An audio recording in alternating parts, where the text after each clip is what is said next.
I keep hearing that dead men tell no tales. This, I think, is the room. I picked up the name earlier, Jasper.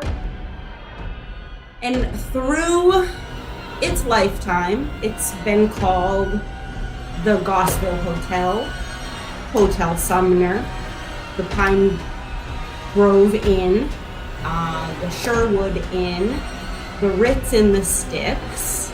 He's here in the house right now.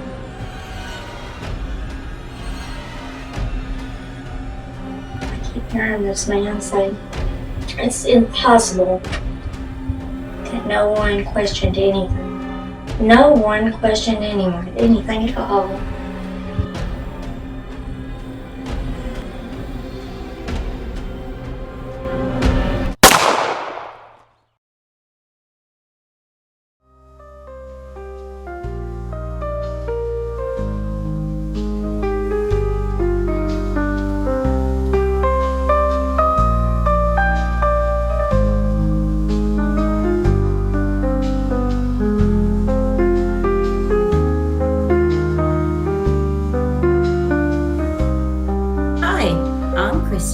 And this is the story of my home. My home was built here in southern New Hampshire in the late 1700s, 1796, and has been standing now for 230 years. There's a lot of history. Drove by this property every day for over 2 years. This property was vacant. The outside siding was starting to fall. The shutters were starting to loose at the hinges. The grass was overgrown halfway up the side of the building. And something inside of us just couldn't keep driving by. We were so interested at what lay inside that we decided to give the realtor a phone call, and the rest is added to this 230-year-old history.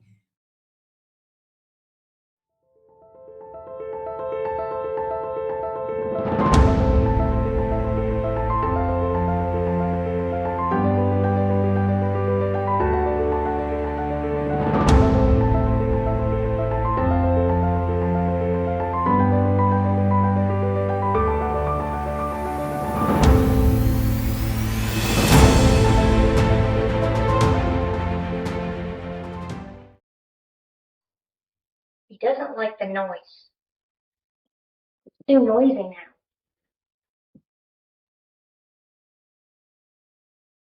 The road. He's like, the road is terrible. He likes the quiet, the calm, the peace. Like to hear the wind in the trees. Can't hear that now. He remembers it. He let very few people in his life get close to him. Very few. But there's one that resonates with him all the time. She was not necessarily a lover, someone that he was in love with, but he had a lot of love for her because she was someone he could talk to. They could just about anything and laugh with each other. He would fight for him.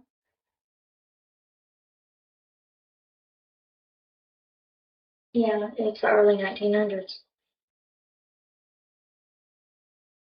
We lived close. And that made his heart really happy because he knew that she was close. Anytime he needed to see her, he could.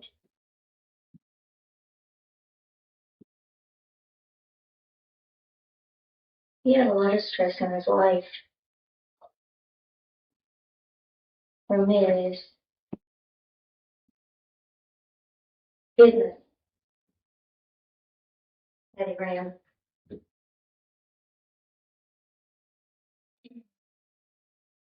while he was good at what he did, very good,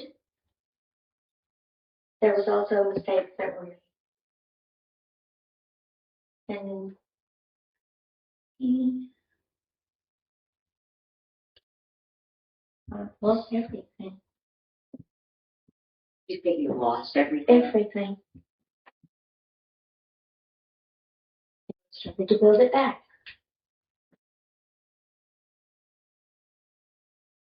Stronger. Two men that he has close to him would say family, but they didn't act that way. Like they were, but they're still close. I'm just going to go with that right now. Because they knew about his business. And his business had something to do with the land as well. And there were deals that were going on out in the world that put a target on his land, what he worked on. And his friend, the lady he always confided in, she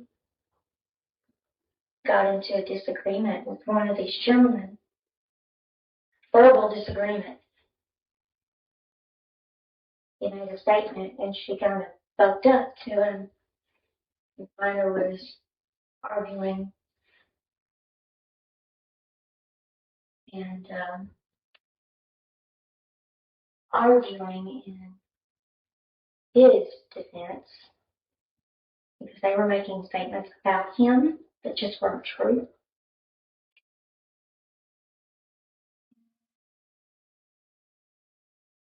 I keep hearing that dead men tell no tales. Dead men tell no tales. And I feel like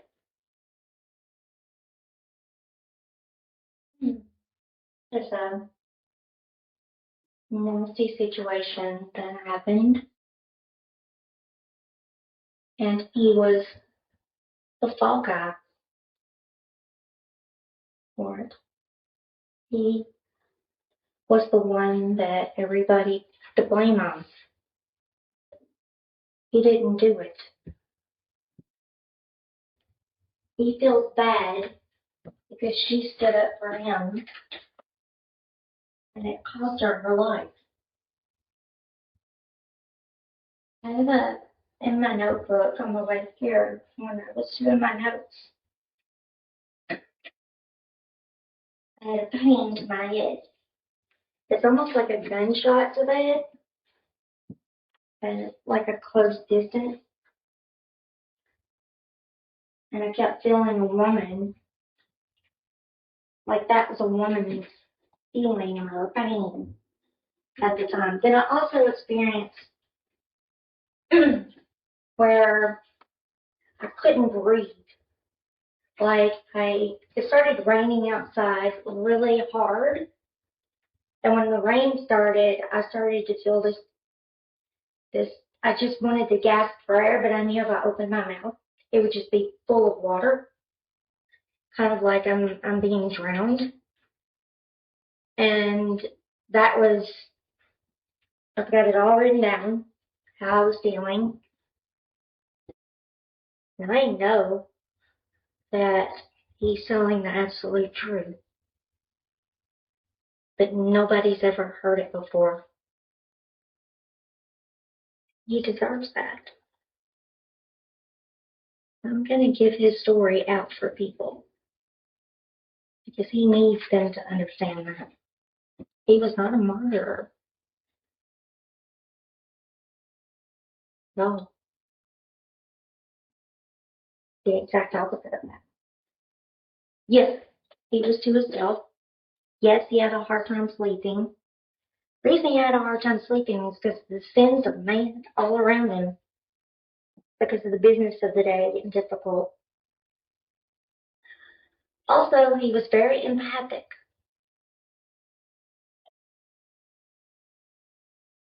He picked up a lot, naturally, a lot of energy off of people. That's kind of what drove him to be introverted and kind of stay away from them when he could, to kind of to himself, because that was his safety zone. He says, "You get it." Yeah, I do. But there were two men that got away with it. Nobody investigated it. They just took it at face value, and that was a mistake. That they put any kind of effort in it whatsoever, they would have uncovered this truth a long time ago. They would have given him a little bit of peace. As long as they don't do that, he can't be at peace.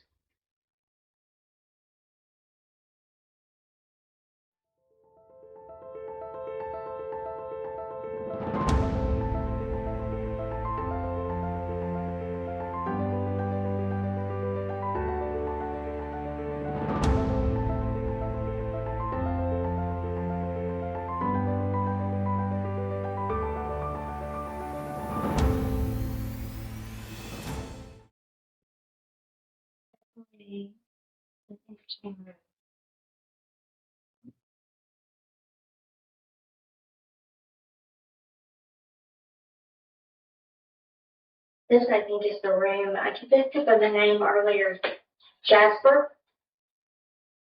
I feel like he's tied to this space. Not that he passed away in this room. He didn't, of course, because he was part of that aspect. But it's where he stayed. He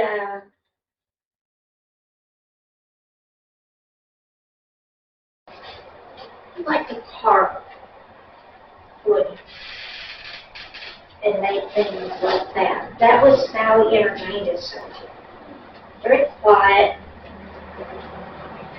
good-looking kid on a farm, and all he did was just kind of the chores and things like that. And with his mom and dad, but then when he got a little bit older, he wanted to kind of get out and see the world a little bit. He grew up not far from him, and I think his intention was he was going to get one of these jobs with the trees, working on the trees and the logging and stuff, and make good living, and make a lot of money, and just a little bit too much more. He fell on the job site.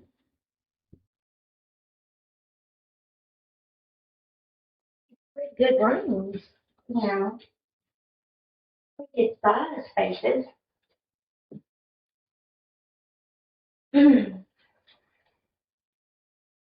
Except that closet.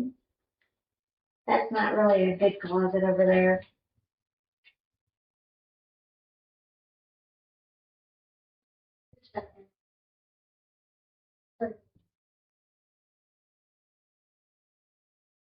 Different. This is a different person in this older man. Beside him. A little bit grumpy. He kind of had a chip on his shoulder.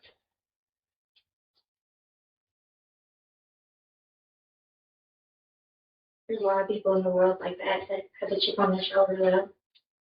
No one else every day.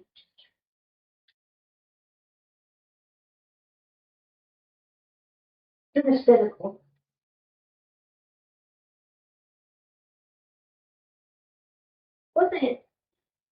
Wasn't mean to him, to Jasper, but I thought he was just a silly little boy. That's what I'm hearing, silly little boy. Silly little boy.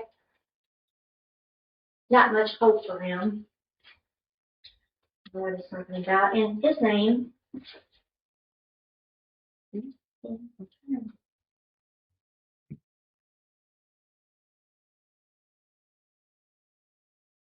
Martin. He's grinning a little bit, smiling at me. Yeah, I am. I know.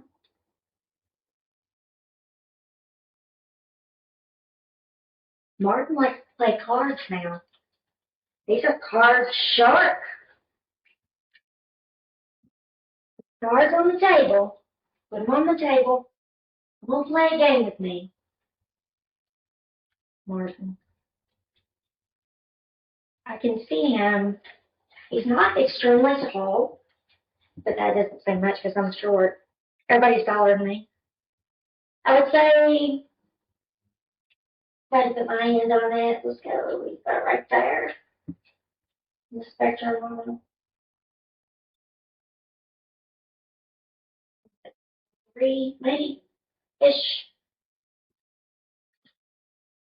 And his hair is salt and pepper, and it's really curly, coming down to the back of his neck. It doesn't hit his shoulders. And he's got a scruffy on the face. He does have this really huge,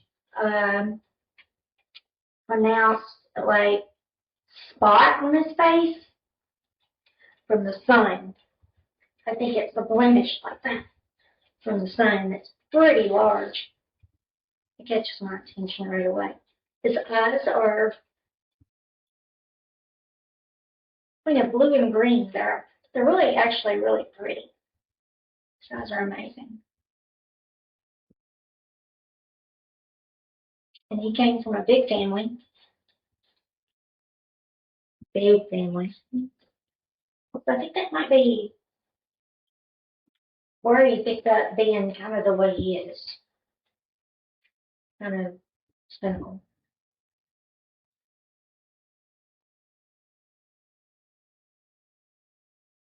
Loves potatoes. Give him a potato and he will have his heart. Loves having some potatoes. I want to go this way now. Where am I? Nice to meet you, Martin.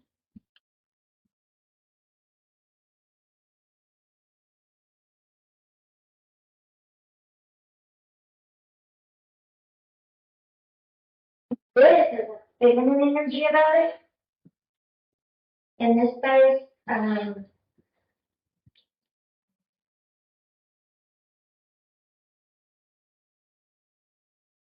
going to say something and not be disrespectful, just to try to tell you exactly what I feel. Is there are some people that sometimes have to do things that they really didn't want to do just to survive. And this lady is one of them. She didn't have very many skills. She didn't have much of an opportunity out there in the world, but what she could do is make men happy. And I'm feeling that inside this room. That they were exchanging money for time with her. Because there were so many people in and out and around of the building, this became a popular space. And she was helping travel. Let's just say that, tourism. She was getting tourism stuff. As long as she did this, she had a home. She didn't have to worry for anything. She was safe.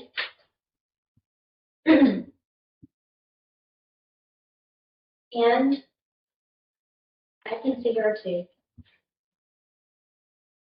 I'll tell you what she looks like.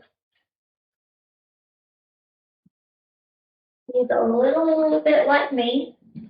She's a little thicker, but my mom always used to tell me there's more cushion for the pushing there. That's how you want it. It's that way too. Really pretty lady. The way she takes care of herself. She doesn't look, destitute or anything like. She takes care of herself. She's a lady.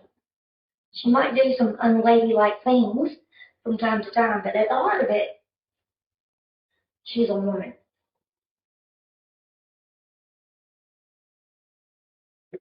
Her hair is kind of sandy, but she's got some grays that started to start into it a little bit. So there's these whites that are coming into her hair. She's got a little bit of some wrinkles going on. I would say I'm seeing her maybe around my age right now, in her 50s, but she's still taking care of business, so to say. And kudos for you, lady. Kudos for you. There's no distractions during this time for them. They don't have TV, they don't have radios, they don't have all these things going on. It's distracted. So they have plenty of focus and plenty of concentration. She can read. So she does like to read a lot of books that she can get her hands on, wherever she can get them from time to time. This room looked completely different for her. It was very, I want to say frou-frou. It's very soft, delicate.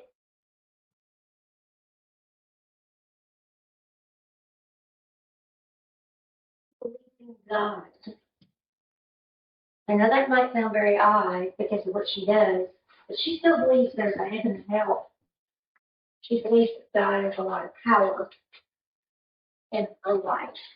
Yes, the cards that have been dealt are what they are, and she did the best she can with them. I was gentleman one night that beat her up pretty bad. And she was resting and relaxing, and it wasn't long after that. I think something happened in her head, something with her head, because of her injuries and things like that. But she went to sleep and she just didn't wake. He was not a regular guy that came here. He was someone new just passing through. And after he beat her up, she's laying on the floor. He stepped over her, walking out the door. And he took the money. He didn't give her anything on the phone. He was mad because of something that had happened there in the world. He took it out on her. And he knew he could come here, do that, walk away, there would be no consequence. First off, she was doing something she shouldn't be doing. So she wouldn't go to the police and tell anybody, right? Secondly, he's not from here. He's gonna leave and go back to where he came from. And I'm sorry that happens to you. I really, really, really am. I feel like I'm about to see Charlie. I love this staircase just because I think as many people have come up and down and past that banister, and not everybody touches or holds it. Most do.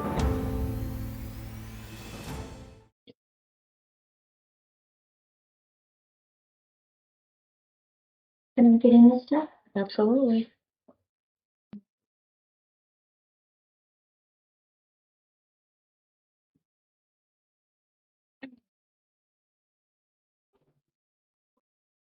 That should be a good tub.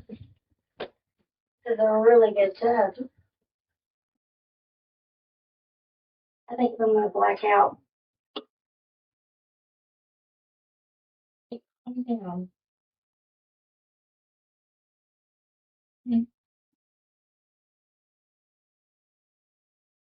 My heart is racing like 1,000 miles an hour.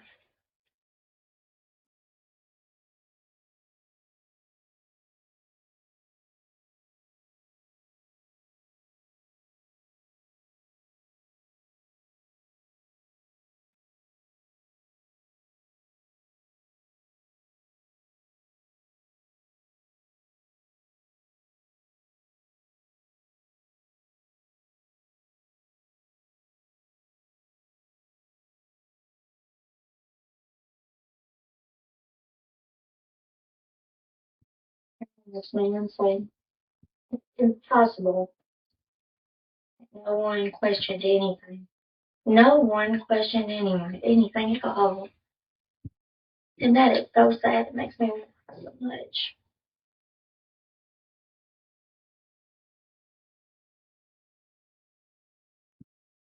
Literally, I'm shaking because it's so much that you have to deal with. But it's okay. It might not seem like that now, but it will be. It'll be fine because at least you can share your story.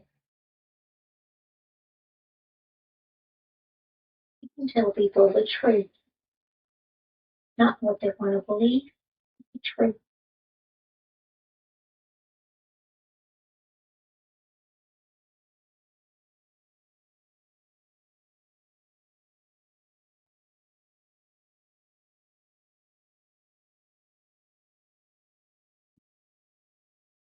I know it's like be wrong feeling. It's also not feeling it. And you know this. Not to be able to argue back.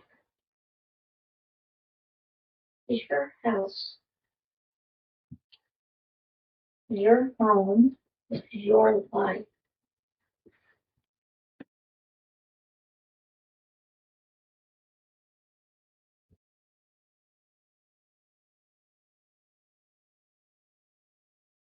And it matters.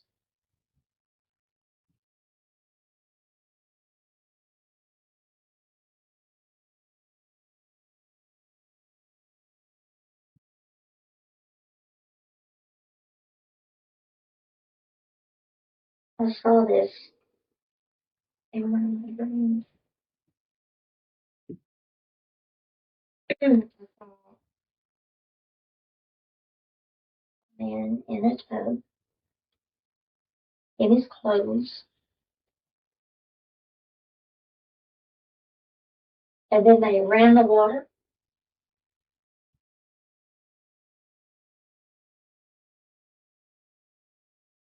and they pushed him under and held him there.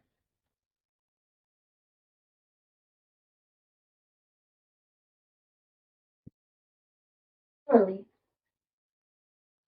if I'm telling the truth about what happened to you, can you let me know? Can you make a sound? A cat jump in the tub? Maybe, I don't know. That's such a cute thing, isn't it? He likes the cats. He likes the cats.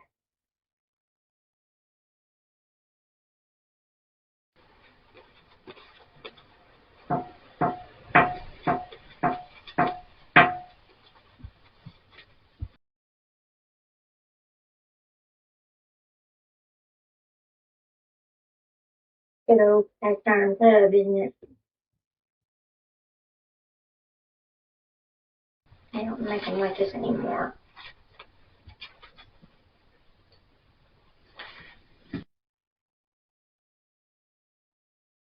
He is an interesting man. I gotta say, I really like this man. I feel like Charlie and I, had we lived in the same time frame, would have hit it off famously. It reminds me a lot of my dad. Kind of the way that he approaches things and looks at things. He's kind of an odd dog. He's kind of an odd dog, but that's okay, because as long as it works, he's that kind of man. As long as it works, it was worth it. It doesn't have to be pretty. It's just got to work. My dad. And that's how he is. That's how Charlie is. I absolutely love it. I like to see people like that and encounter people like that. It makes me proud that they're out there. This side and the other. Okay, somebody's going to have to help me out. This good.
We were able to circle back on some of this information and listen to some of the recording information as well.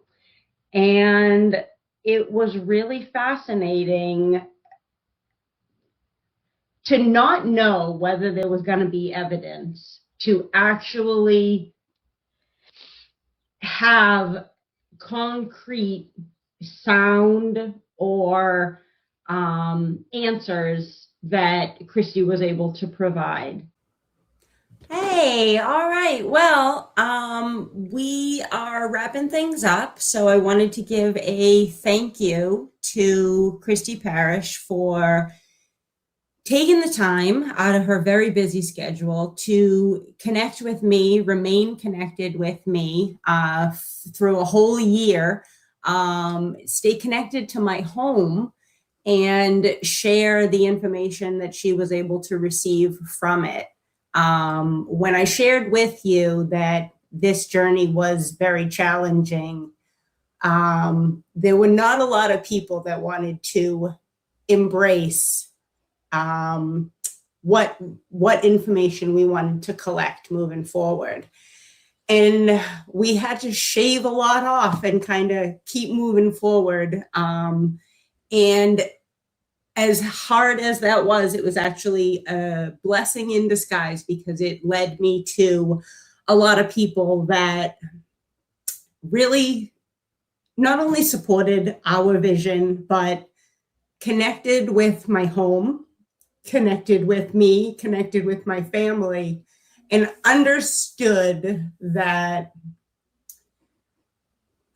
the love of a home and rebuilding that is more than just one person and one person's passion. And they so willingly showed up for me to share the stories that I had, good and bad, of course, and also support me in ways to share the story with like-minded individuals that had the same love of history, love of architecture, curiosity of the unknown.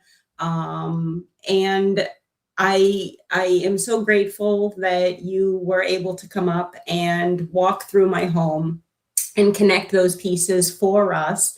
And I treasure my relationship with you, and I am so grateful for what you were able to share. So thank you. Thanks.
So when Christy called me, she said, Jennifer, I have an idea. And I said yes before it was even out of her mouth. I don't know what it is, but I'm in.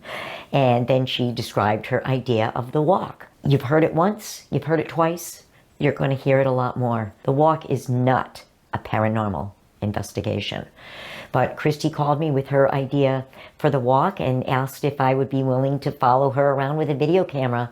And right behind her, right in front of her, dangling from the ceilings, trying to get the best shots, making sure the light is right, lamenting about the audio. And it's been that way since day one. And at this point, we're really excited to be releasing the episodes. And remember, this is not a paranormal investigation. Commando. How'd you get the nickname, Carrie? I'd like to do a little blurb on social media about Commando Carrie. I got the nickname Commando. I didn't want the nickname Commando, but I was being mic'd up, so I figured I would give a warning. Just in case. I didn't know where anything was going or where the chords were going to be, so I was just making sure they were aware. It's hot. It's too restrictive. I just can't do it. Oh my gosh, Carrie. Do you want this mic back? That's all right. I like Commando. Yeah, I can keep it? I can keep it? Okay, good. Hi, my name is Kelly Cherbuck. I'm a technical consultant on The Walk. I'm so excited for you to see it. I used to work in television, stopped after I had a few kids, and I'm really excited to get back into the world of television. I've been working in it here and there, but I tell you, it's so cool to be in it in the spooky sense and involved with all this very cool stuff, exploring the history of the area and with the amazing Christy Parrish. So I'm excited for you to see The Walk coming very, very soon. Hey everybody, my name is Nathan Thompson and I'm an assistant on The Walk. A little bit about myself. I've been a paranormal investigator for the past 10 years and I've been everywhere. Okay, everywhere regionally. What do I do on The Walk? Nathan, what do you do on The Walk? Well, let me tell you. I film interviews, I film on locations, and I'm the guy that gets things for people. It's like, hey Nathan, I need a glass of water. And I'm like, let me get you a glass of water.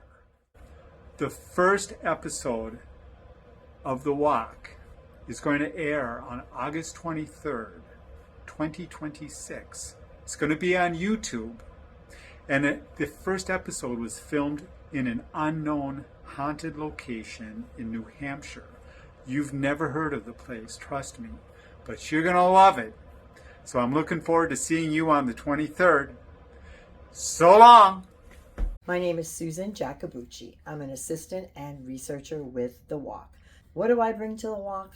I bring, besides myself, a background in archaeology and historical research coupled with 10 years of paranormal investigating. Stay tuned. The first episode of The Walk is dropping on August 23rd on YouTube. See you there.